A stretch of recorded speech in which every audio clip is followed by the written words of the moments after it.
இந்த சாவு வீட்டுக்கெல்லாம் போனால் அங்கே ஒன்றும் சாப்பிடாதீங்கன்னு சொல்லுவாங்க. ஏன்னா அங்கே இருக்கிறவங்க அத்தனை பேருமே மனநிலையில் ரொம்ப சோகத்தில் இருக்காங்க. அப்போ சோகமான நம்ம மனநிலையில் இருக்கும்போது அங்கே இருக்கக்கூடிய தண்ணி, அதனால் ஆக்கப்பட்ட விஷயங்கள் எல்லாமே ரொம்ப சோகமான ஒரு உணர்வில் இருக்கும். அதை நான் உண்ணும் பொழுது என்னுடைய பாடிக்குள்ளேயும் அந்த நெகட்டிவ் எனர்ஜி உள்ளே போகும்.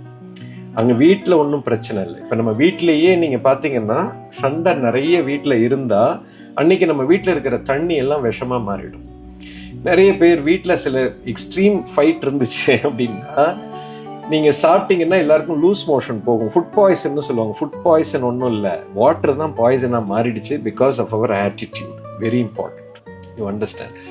ஏன் நம்ம நெகட்டிவான விஷயங்களை பேசக்கூடாது அப்படின்னா உடம்புல நீர் இருக்கு. இப்போ நம்ம குழந்தைங்களை பார்த்து ஏய் நீ சரியாவே படிக்க மாட்ட, நீ இப்படியே வீணா போயிடுவ அப்படின்னு நம்ம ஒரு வார்த்தையை சொன்னோம்னா உடம்புல